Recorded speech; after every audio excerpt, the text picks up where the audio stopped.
तुकाराम माऊली ज्ञानेश्वर महाराज की जय. जगद्गुरु तुकाराम महाराज की. शांती ब्रह्म एकनाथ सद्गुरु जोग महाराज की जय.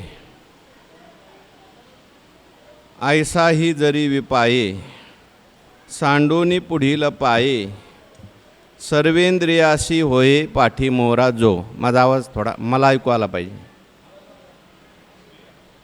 भगवंताच्या कृपेने सर्व संतांच्या आशीर्वादाने पुण्यसलीला इंद्रायणी मातेच्या पावन तीरावर संजीवन समाधिस्थ ज्ञानोबारायांच्या या पवित्र अशा अलंकापूर नगरीमध्ये वारकरी शिक्षण संस्था आणि आळंदी देवस्थान यांच्या माध्यमातून सुरू असलेली आपली ही नित्याची ज्ञानेश्वरी प्रवचन सेवा सेवेकरता उपस्थित भाविक भक्त श्रोते सज्जन माता भगिनी सर्वांच्या चरणी वंदन करून आपण सर्वांनी मिळून ही चिंतन सेवा या ठिकाणी करायची आहे. भगवान श्रीकृष्ण परमात्मा अर्जुनाचं निमित्त करून दिव्य असा गीतेचा उपदेश करतात आणि ज्ञानेश्वर महाराजांनी तो गीतेचा उपदेश आपल्याला मराठी भाषेत सांगितलेला आहे ज्ञानेश्वरीच्या माध्यमातून. 10व्या अध्यायाचा आपला विषय सुरू आहे आणि 10व्या अध्यायामध्ये सुरुवातीला भगवान श्रीकृष्ण परमात्मा अर्जुनाला पुन्हा एकदा ज्ञान सांगतो असं म्हणतात. तेव्हा पुन्हा पुन्हा ज्ञान का सांगायचं? हे ज्ञान जे आहे ते दुर्ज्ञेय आहे, लगेच माणसाला कळत नाही, म्हणून पुन्हा पुन्हा सांगावं लागतं. दुसरी महत्त्वाची गोष्ट आहे, हे ज्ञान सर्वजण सांगू शकत नाहीत, कारण परमात्म्याला जाणणं किती कठीण आहे ते काल सांगितलं. परमात्म्याला देव जाणू शकत नाहीत, परमात्म्याला ऋषी जाणू शकत नाहीत, परमात्म्याला इंद्रियसुद्धा जाणू शकत नाहीत. एद वेद मुके झाले मन पवन पांगुळले रातिविन मावळले रवी शशी. सूर्यप्रकाशन करू शकत नाही, चंद्रप्रकाशन करू शकत नाही, इंद्रियसुद्धा परमात्म्याचं प्रकाशन करू शकत नाहीत. का करू शकत नाही? त्याचं कारण असं आहे, भगवान सगळ्याचं कारण आहे, आदी आहे आणि नंतर सगळी इंद्रिय आहेत. कार्य जे असतं ते कारणाला जाणू शकत नाही. मग आता परमात्म्याला जर जाणताच येत नाही, त्याला आपण जाणू शकत नाही, तर मग कशाला प्रवचन ऐकायचं, कशाला कीर्तन ऐकायचं, असा प्रश्न निर्माण होऊ शकतो. मग परमार्थ तरी कशाला करायचा जर देवाला जाणताच येत नाही? तर जाणताच येत नाही असं नाही, स्थूल बुद्धीने जाणता येत नाही, पण प्रयत्न केल्यानंतर श्रीगुरूंची कृपा झाल्यानंतर किंवा योग्य मार्गाने गेल्यानंतर आपल्याला परमात्म्याला जाणता येतं. म्हणून तर भगवान परमात्मा सांगतात ना, आता मी तुला ज्ञान सांगतो, माझ्या स्वरूपाचं वर्णन करून मी तुला सांगतो, पण त्याच्यासाठी काय करावं लागेल? कोणीच जाणू शकत नाही का? त्याचं उत्तर भगवान परमात्मा या ओवीमध्ये देतात. 71 क्रमांकाची आपली ओवी चालू आहे. ज्यांच्याकडे ज्ञानेश्वरी असेल त्यांनी ज्ञानेश्वरीत बघा. तरी मिया झाल्या ऐसाही 72 क्रमांक. ऐसाही जरी विपाये सांडूनी पुढील पाये सर्वेंद्रियासी होये पाठी मोरा जो. कोण जाणू शकतो? ज्ञानोबाराय म्हणतात ऐसाही जरी विपाये. विपाये शब्द वापरला. विपाये शब्दाचा अर्थ काय? कदाचित, क्वचित, एखादाच. देवाने त्या ठिकाणी भाषा वापरली मनुष्यानाम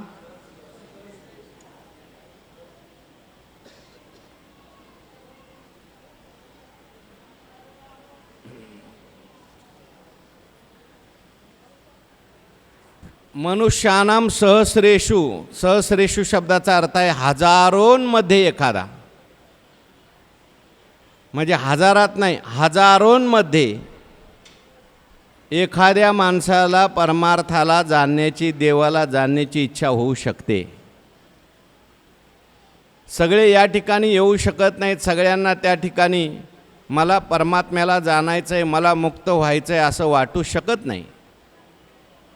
कारण इंद्रिय जे आहे त्या इंद्रियांची धाव जी आहे ते स्वाभाविकपणे विषयाकडे आहे. या विषया वाचून काही, हां अशा ओव्या पाहिजेत आपल्याला. लगेच विषय आला की इंद्रियांची धाव विषयाकडे म्हटलं की ओवी आली पाहिजे. या विषया वाचून काही अनिक सर्वथा रम्य नाही, हा ऐसा स्वभावाची पाही इंद्रियांचा. खालारा धावे पाणी आपण काल ओवी म्हणून आलो.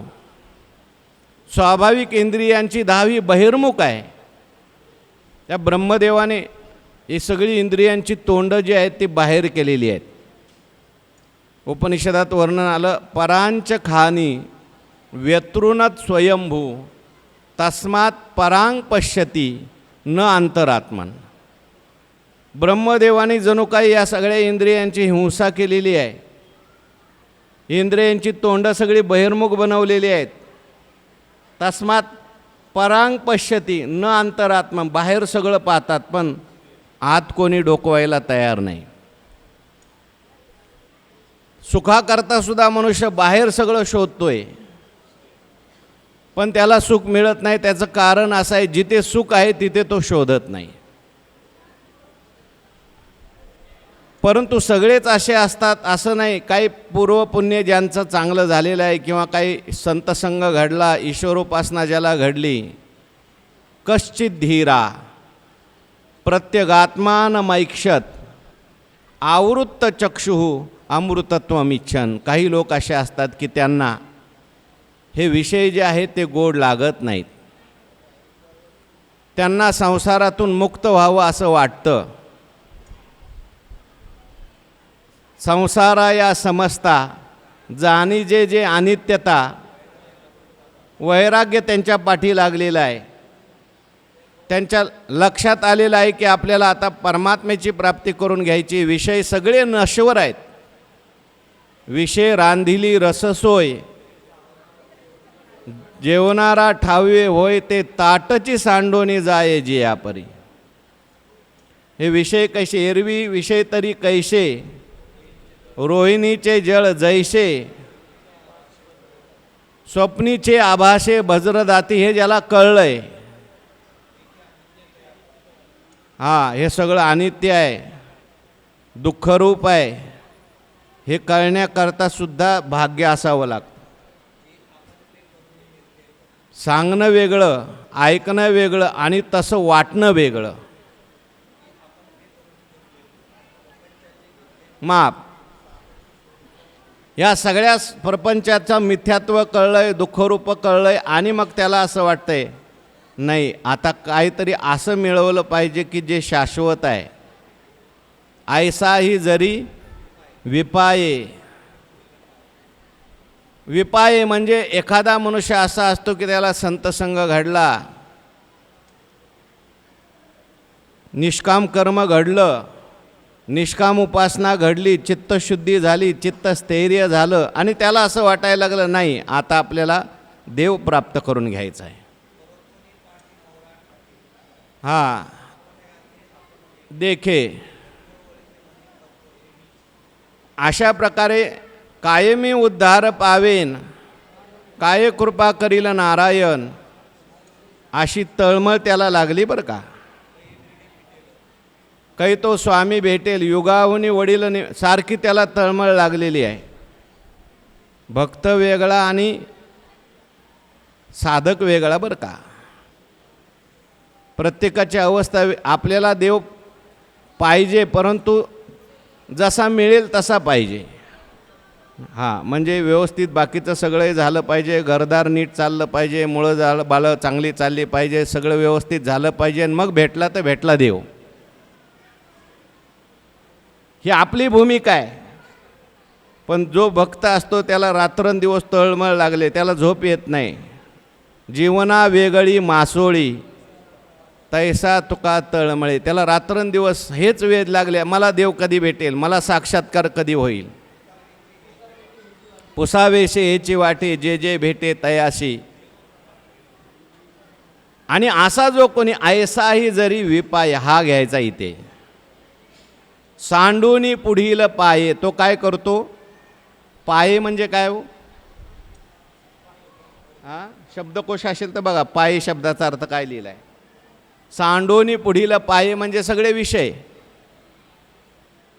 मार्ग, इंद्रियांचा जो नेहमीचा मार्ग आहे तो सोडला. काय दिलाय पाये शब्दाचा अर्थ? म्हणून सांडोनी पुढील पाये सर्वेंद्रियासी होये पाठीमोरा जो, तो सगळ्या इंद्रियांच्या, सर्वेंद्रियांना तो पाठीमोरा होतो. म्हणजे इंद्रियाकडे तो पाठ करतो, म्हणजेच विषयांच्याकडे पाठ करतो. म्हणजेच इंद्रिय जी आहेत ती सारखी विषयाकडे धावतात, ती इंद्रिय सगळी जी आहे ती अंतर्मुख करतो. इंद्रियांचा स्वभाव त्याला माहिती आहे, परंतु वैराग्याच्या आधारे, अभ्यासाच्या द्वारे, अभ्यासेन तू कौंतेय वैराग्येन च गृह्यते, हळूहळू काय करतो, ती सगळी इंद्रिये जी आहेत ते आपली परत घेतो, परत फिरवतो. विषयाकडे गेलेली इंद्रिये काय, सर्वेंद्रियाचे अंगणी विवेक करी राभणी, साचची करचरणी नेदी इंद्रियांचे तोंडी काहीच जावो. याचा अर्थ जीवन चालण्याकरता जेवढे विषय आहेत तेवढे भोगतो, पण केवळ विषय भोगण्यातच जीवन चाललेलं होतं. बहिर्मुखच वृत्ती होत होती, ती बहिर्मुख वृत्ती आता तो अंतर्मुख करायला लागतो. ज्ञानोबारायांनी सुरुवातीला हे सगळं सांगितलं आहे आपल्याला. कासवाचं उदाहरण दिलं आहे. का कूर्मजिया परी वाईला वेव पसरी, ना तरी इच्छा वशे आवरी आपुले आपण. अहो ते कासव असतं पाण्यामध्ये, एक खडा टाकला तर सगळी इंद्रिय आपोआप आवरून घेतं, आणि कोणी नाही असं दिसलं की ते परत बाहेर काढतं पोहायला लागतं. तसं विषय दिसले की विषयापासून तो आपल्या इंद्रियांना आवरतो. अंतर्मुख वृत्ती करतो. कारण परमात्म्याला जर पाहायचा असेल तर इंद्रियांना इंद्रियाशी चोरोनी जेवी तयाशीच फावे. आत्मा काही कुठून बाहेरून आणायचा नाही, देव काही कुठून बाहेर आणायचा नाही, देव आपल्या जवळच आहे. ज्ञानोबाराय म्हणतात, आत्मप्रभा नित्य नवी हेच करुणी ठाण देवी, जो इंद्रियाशी चोरोनी जेवी ते तयाशीच फावे. इंद्रिय बहिर्मुख तैसा हृदयामध्ये मी रामू. पण का आपल्याला रामाचा आनंद मिळत नाही, का आपल्याला राम भेटत नाही? विषया की भ्रांतासी कामू विषयावरी, भ्रांती निर्माण झाली, आतला राम कळाला नाही, म्हणून त्याला वाटतंय आनंद बाहेर आहे.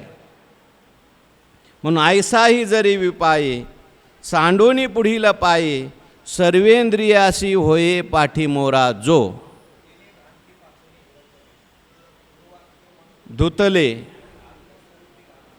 रोवनिया, आता तिकडून आणायचं चाललंय, अजून रोवायचं पुढं आहे. सर्वेंद्रियासी होय पाठीमोरा जो, जे तो विषयाची मोठ झाडी, माझी कामक्रोधाची साकडी चुकावून आला पाडी. आला तो आता पाठीमोरा झालाय. सर्वेंद्रिय घेतलंय पुन्हा. सर्वेंद्रिय म्हणजे 5 कर्मेंद्रिय, 5 ज्ञानेंद्रिय, 11वं मन. ही प्रत्येक इंद्रिय आपापल्या विषयाकडे आपल्याला घेऊन जात असतात, बाहेर घेऊन जातात. कवने के अवसरी रिगोनी नेत्राच्या द्वारी, रूपाच्या डोंगरी सैरा हिंडे. कधी रूपाच्या डोंगरात, कधी रसाच्या दरीत, का रसनेची या वाटा, निगोनी गा सुबटा, रसाचा दर कुटा, भोगोची लागे भरोची लागे. ही इंद्रिय सगळी आपल्याला सारखं फिरवत असतात. मग त्याने सांगितलं, नाही आता मी तुमच्या मागे फिरणार नाही, आता तुम्हाला माझ्या मागे फिरावं लागेल. मी आनंदाकरता दुसरीकडे भटकणार नाही. म्हणून सगळ्या इंद्रियांना सांगितलं, आणि सगळी इंद्रियांना, इंद्रिया सर्वेंद्रियासी होये पाठीमोरा जो. त्याने तोंड फिरवलं आता इंद्रियाकडून, मी आता तुमच्याबरोबर येणार नाही. पुढे काय होतं? प्रवर्तला ही वेगी बहुडे, देह सांडोनी मागिलीकडे, महाभूतांचिया चढे माथयावरी. देवाची प्राप्ती करून घ्यायची असेल तर डोंगरावर जावं लागतं, वर जायचं आहे, माथ्यावर चढायचं आहे. जसं एखादं देऊळ असतं आणि ते देऊळ तिथे एखादा देव असतो तर ते डोंगर चढावा लागतो. पण आता इथे कोणत्या माथ्यावर जायचं आहे? ज्ञानोबाराय म्हणतात, आता इंद्रिय आवरलीत, अंतर्मुख केली, पण इंद्रिय एवढी सोपी आहेत का हो? अंतर्मुख केली तरी परत तिकडे जातात. साधू संतांनी गायीची उपमा दिली, चला वळू गायी बैसू जेऊ एके ठाई. गायी जशा त्या भांबावतात, हिरवा चारा बघितला की तसं इंद्रिय भांबावतात. प्रवचनात बसल्या बसल्यासुद्धा बाहेर पाहायला लावतात, कोण आलं कोण गेलं इकडं जास्त आहे, प्रवचनात लक्ष लागू देत नाहीत.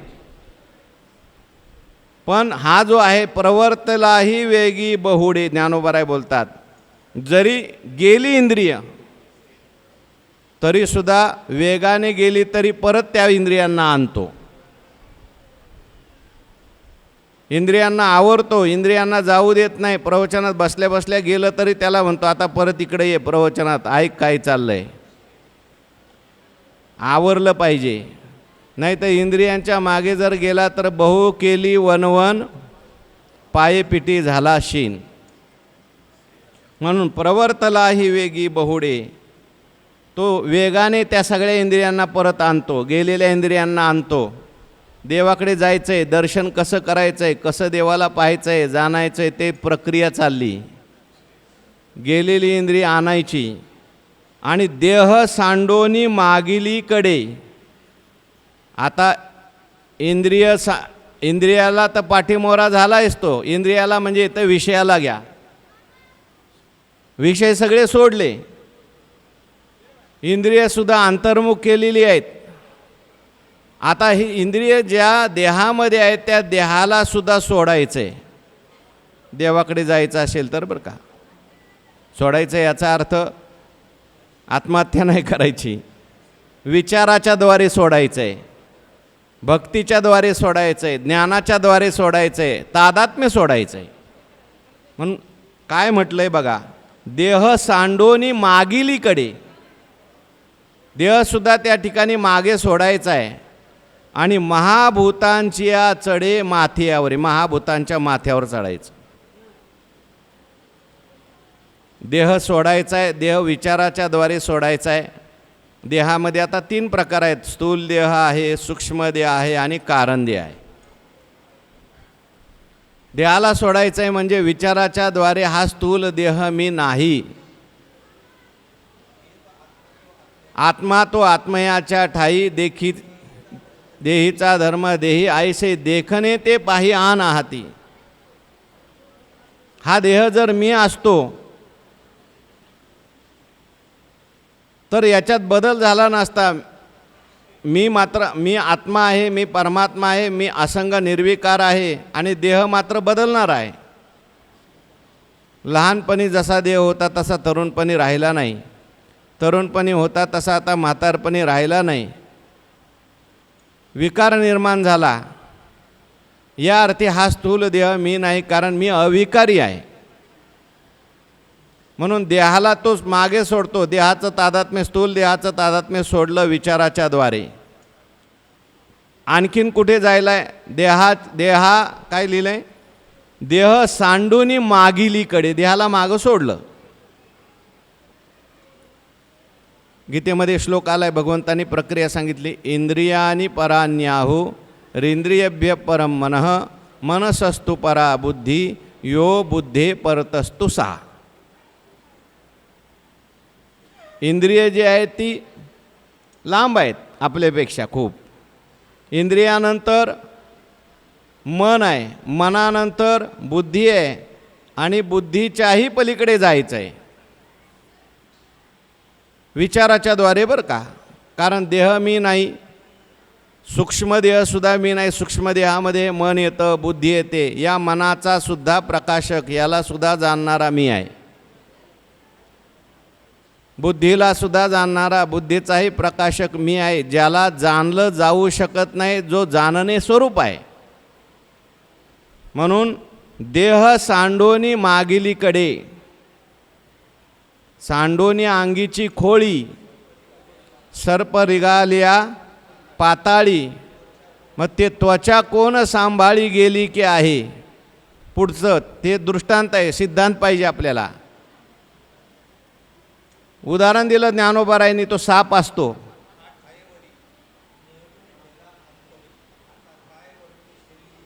नाही, त्या ठिकाणी देहाला त्यांनी सोडलेलं असतं जिवंत असतानाच बरं का. ते देह झोळ ऐसे मानोनी, ठेली आपण पया आपण होनी, जैसा मठ गगना भरोनी गगनीच असे. तुकाराम महाराजांना त्या ठिकाणी अनेक दुःखाचे प्रसंग महाराजांच्या जीवनामध्ये आले. पण लोकांना सांगताना तुकाराम महाराज म्हणतात, तुका म्हणे नवे दिसतो मी तैसा, पुसणे ते पुसा पांडुरंगा. तुम्ही देवाला विचारा मी कोण आहे. आपण नेहमी उदाहरण सांगत असतो, वैकुंठवासी मामासाहेब दांडेकर शेवटी आजारी पडले आणि त्यांना तपासण्याकरता एक मोठे डॉक्टर आले, वैद्य आले. त्यांनी त्यांची नाडी पाहिली. नाडी पाहिल्यानंतर त्यांचा चेहरा पाहिजे.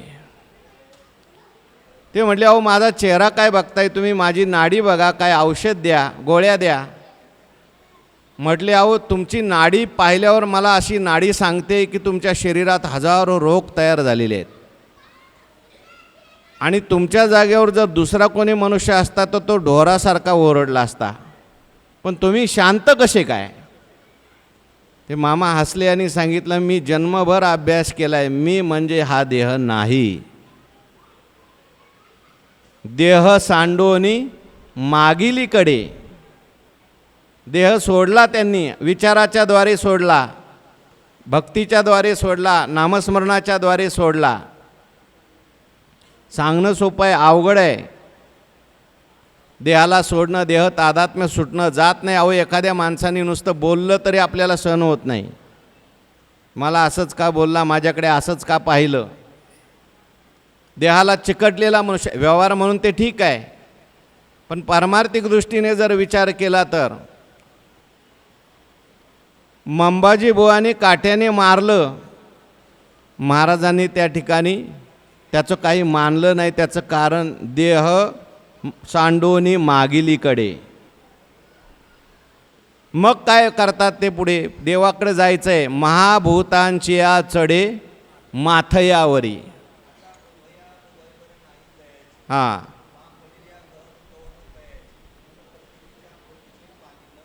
हो, माथ्यावर जायचं आहे आता. देव पाहो देव पाहो. तुकाराम महाराज म्हणतात, उंच ठाई उभे राहो. देव पाहायचा असेल तर तुम्हाला उंच ठिकाणावर जावं लागेल. उंच ठिकाणावर जायचं म्हणजे हिमालयावर जायचं का. उंच ठिकाणावर जायचं म्हणजे आपली उंची वाढवायची, आपला अधिकार वाढवायचा आहे, आपलं नामस्मरण वाढवायचं आहे. आपलं चिंतन वाढवलं की आपण उंचीवर जातो. देवाला पाहायचं असेल, देवाचं स्वरूप कळाल्याशिवाय, देवा स्वरूप आपण झाल्याशिवाय देव दिसणार नाही. म्हणून देह तर मागे इंद्रिय सोडली, विषय सोडले, इंद्रिय सोडलं, मन सोडलं, बुद्धी सोडली म्हणजे विचाराच्या द्वारे हे मी नाही असा निश्चय केला. पण या सगळ्यांचं कारण आहेत पंचमहाभूत. त्या पंचमहाभूतांचं सुद्धा त्या ठिकाणी कारण असलेली माया, अज्ञान, त्यालाही सोडावं लागतं. आणि त्याला सोडल्यानंतर त्या सर्वांचं अधिष्ठान जे व्यापक आहे, नित्य आहे, नित्यशुद्ध बुद्धमुक्त प्रकाशरूप आहे, आनंदरूप आहे, ते माझं खरं स्वरूप आहे असा निश्चय करावा लागतो. सुखे मी निजलोगा. पुढं काय बोला, थोडीसा त्रास घ्या तुम्ही सुद्धा बोलण्याचा, विचार करण्याचा. काय पुढं, सुखे मी निजलोगा त्रिकूट शिखरी गा.